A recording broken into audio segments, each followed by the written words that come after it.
Hello, and welcome to Independent Thinking, the weekly podcast from Chatham House. I'm Bronwen Maddox, the director. It is almost a year since the October 7th Hamas attacks on southern Israel. A year, too, since Israel first bombed, then invaded Gaza in retaliation. The effects of the devastation that has followed are still with us. Indeed, they're escalating. As the anniversary approaches, we're looking at a picture of endless tragedy and complexity. This was the worst attack in Israel's history. More Jews were killed on that day than at any time since the Holocaust.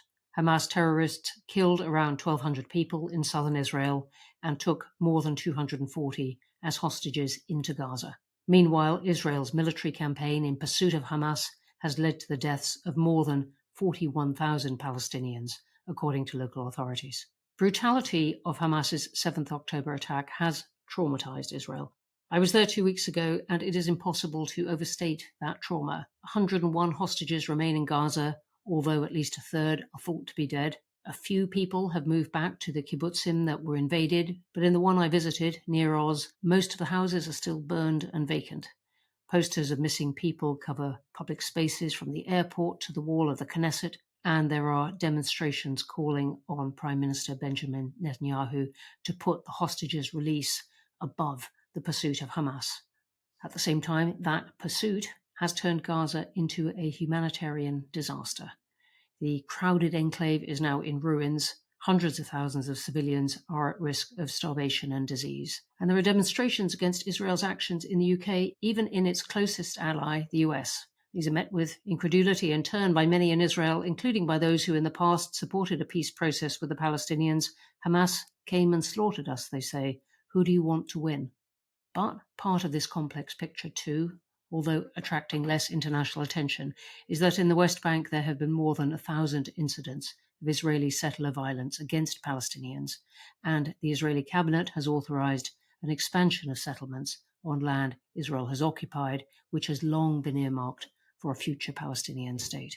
And meanwhile, the likelihood of a wider war appears to be rising, as we have seen this week. Israel has sent troops into southern Lebanon. Iran has directly attacked Israel in retaliation for Israel's assassination of Hezbollah leader Hassan Nasrallah. So in all this complexity, in this episode, we are going to try to look at the question of the way forward bravely, you might say. Let me say at the start, there are many views on this, more than we can capture in any one conversation, but we do set out in our work overall at Chatham House to draw out many different thoughts in pursuit of solutions. We are going to ask two questions. One, whether there can be peace between Israelis and Palestinians, and then whether a wider war in the region can be stopped.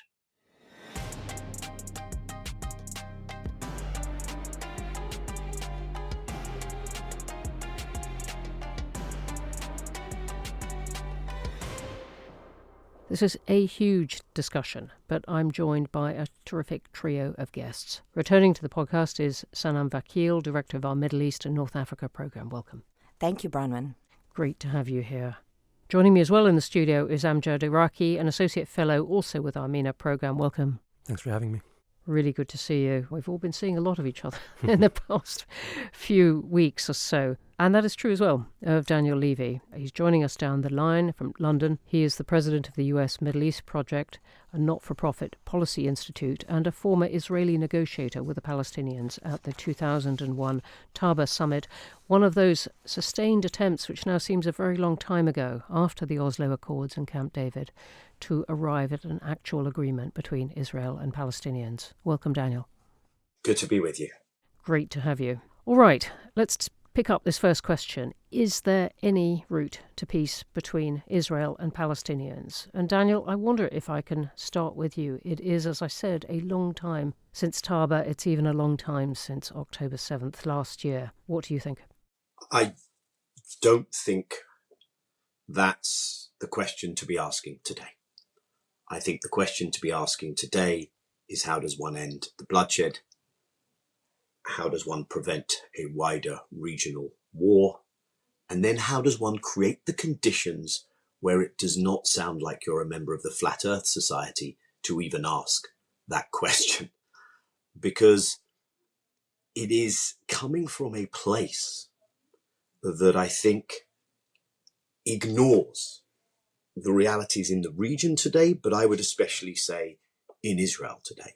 So we are treated regularly in the Western media to a partial repeat of the Israeli narrative, but then an exhortation that now is the time to turn this into a diplomatic track. But the conditions have not been created for that, because Israeli society learnt something. Israeli politics learnt something over the last decades, which is that there is no cost or consequence for maintaining the Palestinians in a position of permanent denial of their rights, something which the International Court of Justice on the 19th of July, in an advisory opinion requested by the UN, which has since been adopted by the General Assembly in Resolution 12626, that's separate to the South Africa genocide case regarding what's been done in Gaza. But in that International Court of Justice ruling, the statement was, the finding was, that the entirety of Israel's occupation is illegal, not just elements of that occupation. The idea that an Israel that has learnt that it can have total impunity in its dealings with the Palestinians, that it can get away with literally anything. The idea that under those circumstances, you can have a sane conversation about how do we make peace. The Jordanian foreign minister expressed this in a video that's gone viral. Stop telling us that the region won't accept you. You got to yes with the PLO in 1988. The PLO recognized Israel, called for a mini state on 22%. You got to yes with the Arab world in 2002 with the Arab Peace Initiative. You can't get to yes with yourselves. Can we just go back to what you're saying about October 6th last year, essentially, that in your view, Israel had concluded from these decades that had passed with international efforts to broker some kind of deal, that Israel had concluded that it did not need to give up anything, really, for the Palestinians. That's your view of where Israel was on October 6th last year. Bronwen, that's so important, because nothing can justify what happened in decades of illegal occupation. Nothing can justify the actions of October 7th. Nothing can justify what Israel has done subsequently. But yes, October 6th was a normal day for an Israel that not only got to the place which we just described, but also doubled down on it and was given the lesson in the Abraham Accords by the normalizing Arab states that you can flourish under these circumstances. Normal day for Israel, another day of denial of rights, unpredictability of occupation for Palestinians. That's where we were. And just sticking with this for a second, so what has the past year done to that mood in Israel, in your view? It has taken it further in the direction of a zero sum. It has taken it further in the direction of it's us or them, and it's going to be them.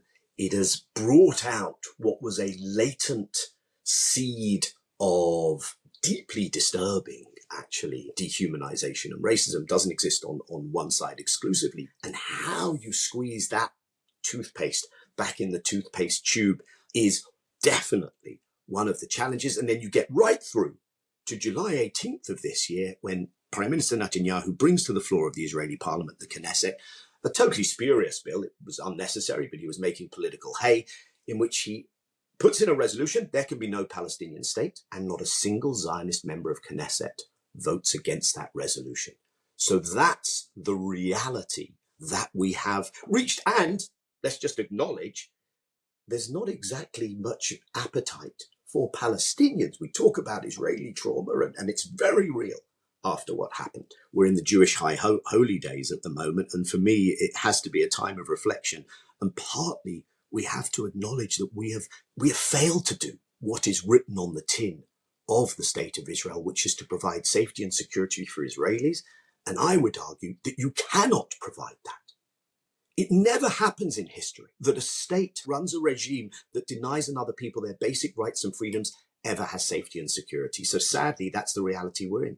Thank you for that. Let me come to Amjad. You're describing, many of the points that people, including in other governments, have made to Israel over the years, trying to get it to change its course. You've also described the lack of results of that. Amjad, I want to come in here, and I wonder if you want to describe for us what it is you do in covering this from inside Israel. So I'll definitely echo a lot of what Daniel said. I think in many ways, the constant discussion about the end goal of what Israel-Palestine is supposed to look like, especially this, frankly, bit of a red herring about the two-state solution, ironically has been the way to avoid conducting the kind of actions and policies that are needed to actually both address what is a fundamental problem on the ground and to evade the policies to actually recalibrate the conditions that Daniel was speaking about. My day job is as a journalist. I'm a Palestinian citizen of Israel, working for 972 magazine, where a lot of our work for the past decade plus was really about trying to make the world aware of the way that the Israeli state and Israeli society was embracing the impunity that Daniel was talking about, was really both physically and psychologically embracing the occupation, if once upon a time it was a temporary concept, if at all, which itself is debatable, but that it was actually seen as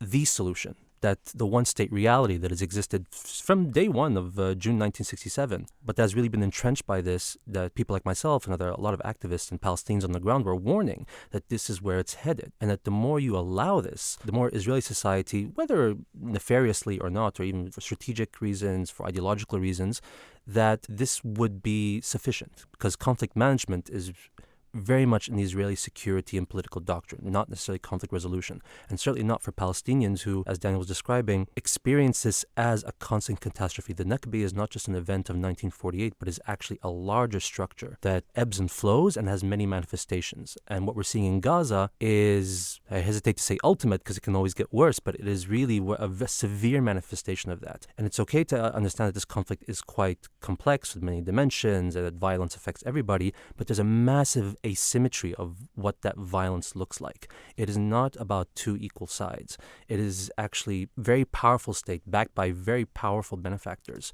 militarily, economically, politically, etc., whose vision for peace requires subjugation. Who are you talking about there? You're talking about the U.S.? Yes. Or are you talking about Israel backed by the U.S., principally? Yes, exactly. I mean, the fact that the U.S. is so overtly saying that we are on Israel's side of this equation, and even though it places itself as a mediator, and there's a long history of this, of how much the U.S. in its mediatory role embraces itself more as, and I'm quoting Aaron David Miller here, as Israel's lawyer, more than an even-handed supplier of some kind of pathway to peace. And this is precisely the equation that needs to be radically, radically challenged. And that was exactly the situation whereby the peace that was envisioned required Palestinians to be under that permanent state of occupation. So let's, as I said, we're trying to take this forward a bit, even though that is extraordinarily difficult for all the reasons that Daniel said. What do you think the kind of conversation is now among Palestinians in Israel and in Gaza on the West Bank about what they might want at this point? I was in Israel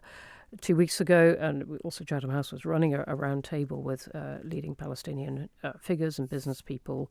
And it is hard to get a conversation going about where to go next. But the words two-state solution, albeit dripping with skepticism, did come up as a possible goal. I mean, right now, a lot of Palestinians are really on survival mode. In Gaza, first and foremost, where literally you have people, almost 2 million people, almost entirely displaced, starving, cut out from the outside world, and in desperate need of urgent aid. And then I want to emphasize, this is not some kind of environmental catastrophe. This is a very man-made calamity, willfully imposed and consciously enabled by the Israelis and frankly by the international community that is not twisting Israel's arm enough to ensure that survival. But also in the West Bank, there's no space to think about political vision when you're actually trying to defend yourself from Israeli soldiers who are raiding even Palestinian urban centers. There's no space for that when there's Israeli settlers rampaging for the past year, I mean, let alone the years before, but on a major adrenaline rush that's been enabled since October 7th. So even the concept of trying to think about statehood, etc., which the past 30 years has shown us is exactly the red herring that I was describing earlier, whereby, and even now as you're seeing like these recognitions by certain European countries, discussions of possibly even more, but as we've noticed and we've witnessed this on the ground, there's a massive gap between just being able to have that kind of diplomatic status at the United Nations versus the reality that Palestine is physically shrinking, the people are being physically decimated. Palestine itself as a physical entity is itself rapidly erasing, which again is part of that continuing Nakba, but is now really on hyperdrive.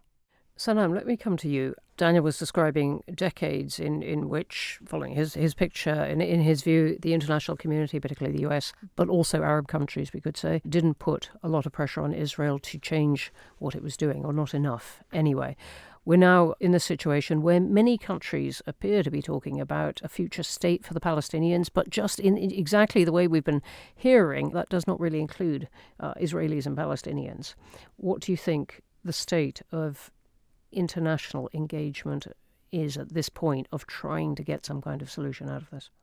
Well, I think, as we've clearly heard so eloquently, the international community and regional countries are very far apart from the realities on the ground. Certainly, regional Arab states have been detaching and moving away from the Palestinian issue for quite some time now. The Abraham Accords, which were signed in 2020 and very much celebrated as a new way forward to integrate Israel in the region. Just spell out what the Abraham Accords were for those who are not, who don't live and breathe this the whole time. Sure, yes. It's the normalization of ties between Israel, the UAE, and Bahrain that came first, followed by the inclusion of Morocco and to a certain degree Sudan. But, with their civil war right now, it's unclear what their status is. Celebrated by the Trump administration as, of course, a massive foreign policy achievement. Clearly also celebrated as a new way forward to manage regional and economic security. And in fact, basically, the Biden administration eventually came on board to support this Trump initiative. And even last year,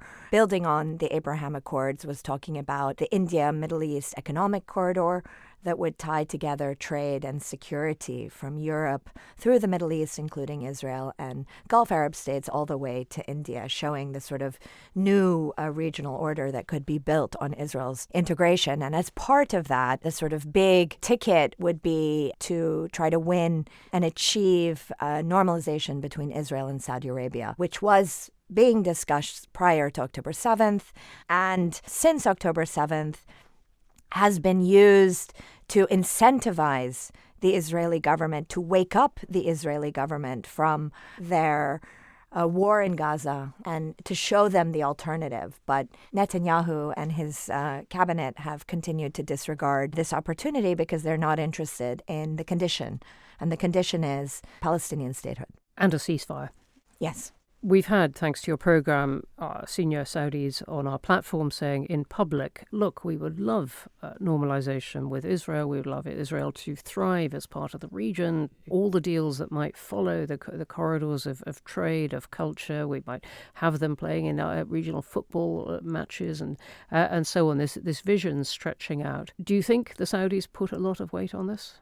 I think that the Saudis have tried every which way over the past year to pressure, to discuss with Washington, to make the Israelis understand that this is a historic opportunity to not just normalize with Saudi, but really to see Israel effectively integrated into Middle East. That would be the game-changing shift in the regional order. And might, in a point we'll come on to, but might help Israel cope with Iran as well. That I think is a bit lofty, but we can talk about that.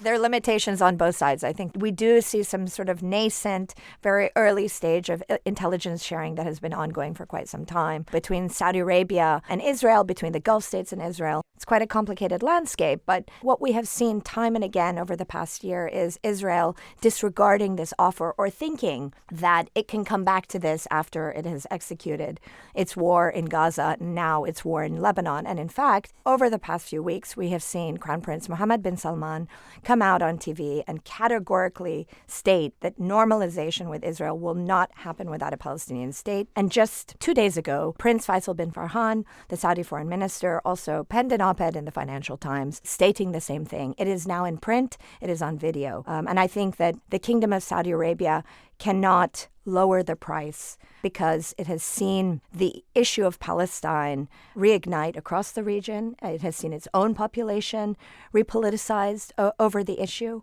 And it recognizes very well that this issue is key for Saudi security, regional security, and above all, for broader, I think, international security interests. Daniel, let me come back to this question of international pressure on Israel. I mean, we've had this deeply traumatic year.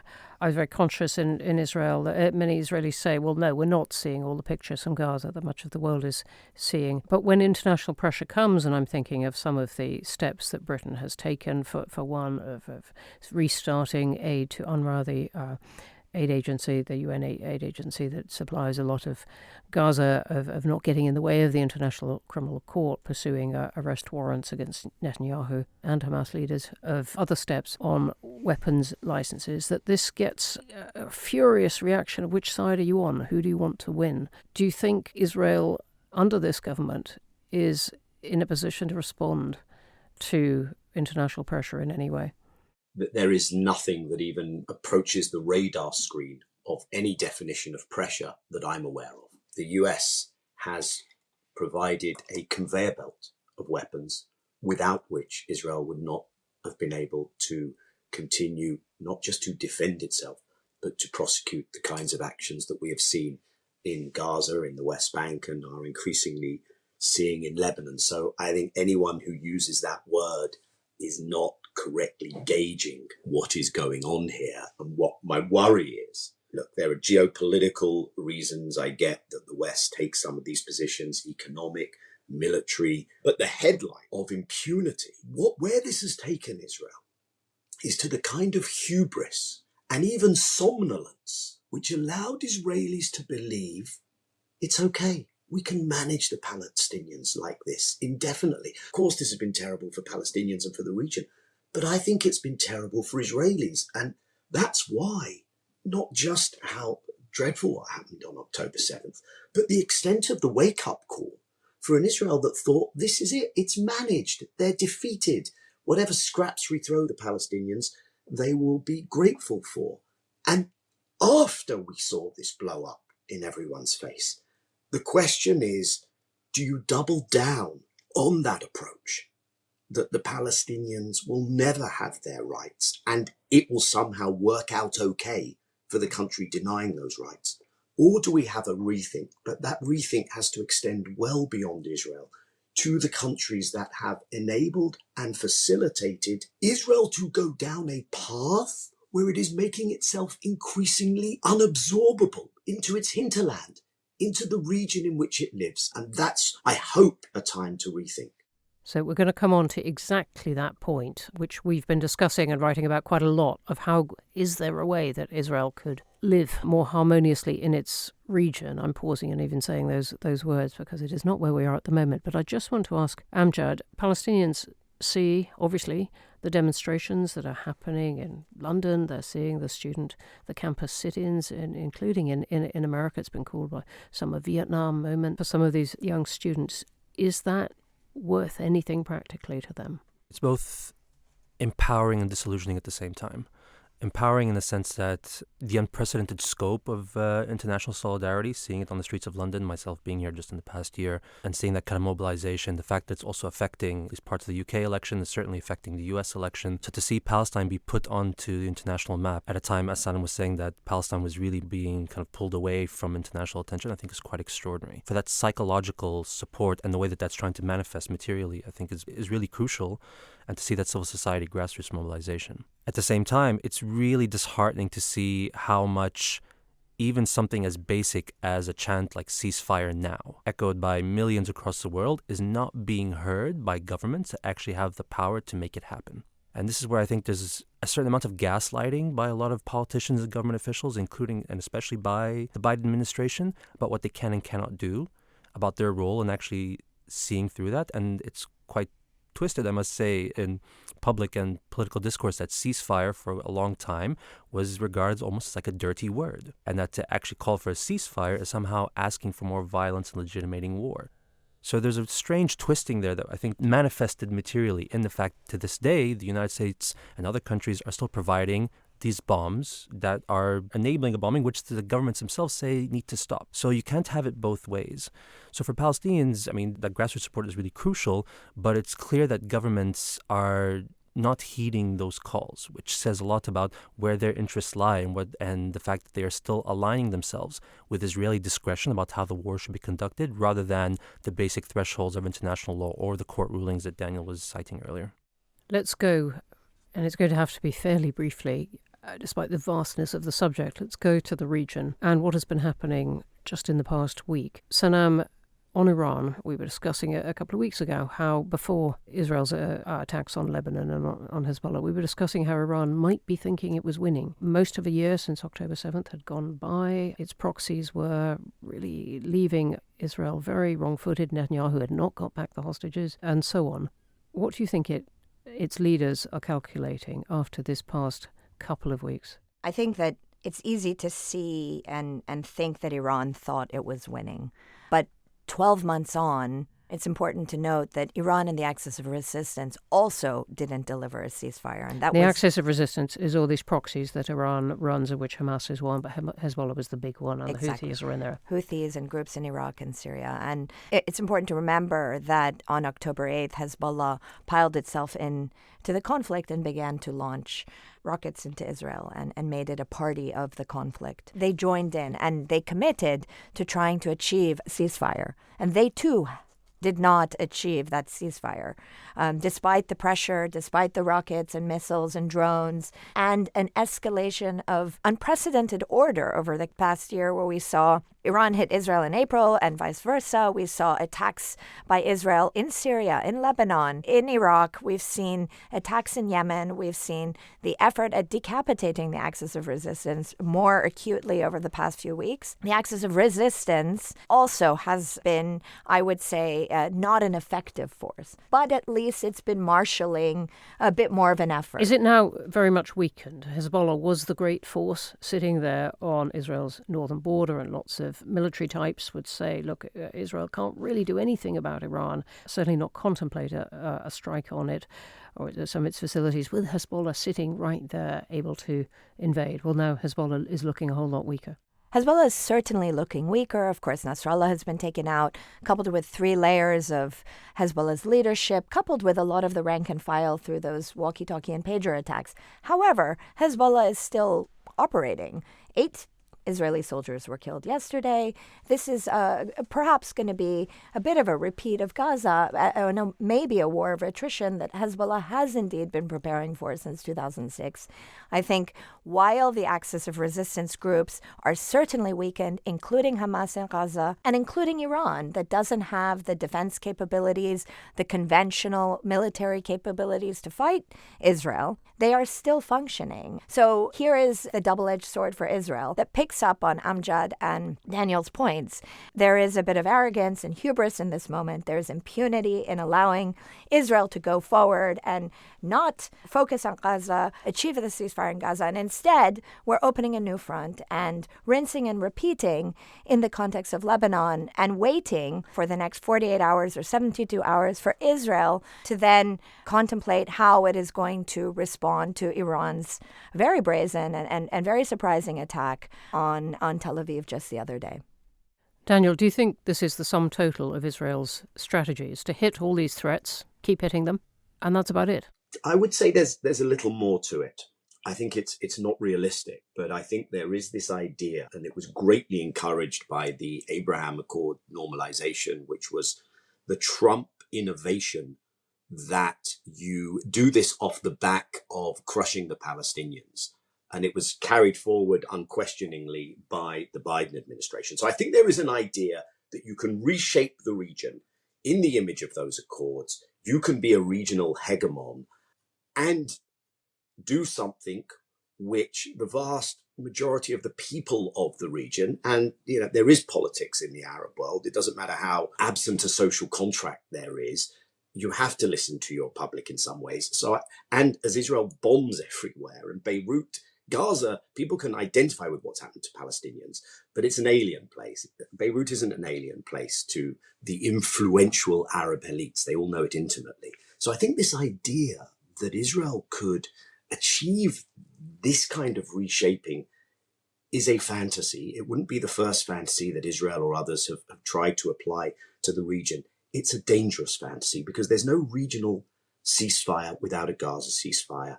And there's no regional stability without addressing the rights of Palestinians.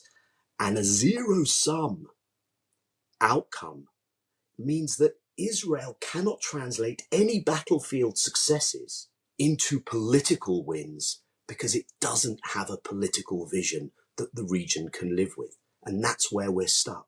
And that is the central thrust of this discussion we're having. Just very quickly to jump in here, today the GCC, the Gulf Cooperation Council, is having an extraordinary meeting with Iran, the first meeting that they're publicly holding since 2007. All to say that Israel doesn't understand the regional dynamics. And while the region has an open hand and is keen to integrate on the condition of Palestinian self-determination, it also is aware that they all live in the same neighborhood. And they are at the same time simultaneously engaging with Iran. And so, Daniel, just on this point, do you think part of Israel's plan, even fantasy, the word you've used, is to try to do something substantial about Iran's nuclear facilities at this point? The Biden administration has said, we don't back you in that, but some military analysts say, look, this has at least created the option by getting rid of Hezbollah for Israel to try and strike harder at Iran. And of course, the American position is we don't back you until you do it. And then not only do we run cover for you, but we might well join in as well. So I think that is very conceivably the direction that Israel might want to take this in. But what Sanam said is what is missing in the Israeli analysis, which is, yes, they have a beef with Iran, the Gulf states and others, but they don't really want a region perpetually at war. And what Israel offers is a region perpetually at war. And Saudi has the rapprochement with Iran, brokered by China. The GCC are meeting today with Iran. They want to get on with their 2030 vision and all of this. Israel keeps saying, and Netanyahu holds up these pictorial graphics of the blessing and the curse in his UN General Assembly, which to me seems to be talking more to an evangelical American audience than anyone else. But he holds this up as if Israel can bring the region to the shores of progress. I just want to really hone in on that point. I think in the grand picture of the geopolitical architecture and these shifting grounds, the harrowing and violent lesson of October 7th is that all these efforts by greater powers and the Palestinians cannot escape the Palestinians. This was very much an Israeli assumption. This was actually an assumption of the Arab signatories of the Abraham Accords. And Palestinians have always been very much subject to these larger forces themselves, not just in the region, but also great power politics throughout the Cold War, colonial powers before that, etc. And so I think it's really essential, 1 year on from that assault, is to grapple with the fact that all these different agreements can still be made by these different regimes, but if there is no answer for Palestinians about their demands for their own self-determination, their own liberation, their own form of justice, and one that is not just about achieving little fragments of territory under Israeli auspices, but is actually addressing the fundamental issues that derive from 1948 and derive from, is the space between the river and the sea belonging for one ethnic group over another? Or can we actually envision something more shared? We're going to have to bring it to a close there. I should say that there are no last words on this, not even first words, given how long this has been going on. We at Chatham House continue in our public and private work to bring together many opinions that can help, in our view, the pursuit of a way forward. On that, we're convening an event on Monday, the anniversary itself, as we continue to discuss possible ways forward for Israel and for the region. Please do join us, and you can find all the information on our website, chathamhouse.org, where you can also find the extensive work by our Middle East program, by Sanam, by Amjad, by Yossi Meckelberg, who I was in Israel with, as well as others. As the date of October 7th approaches, we obviously have in mind the many, many people on both sides who have suffered horrendously from this.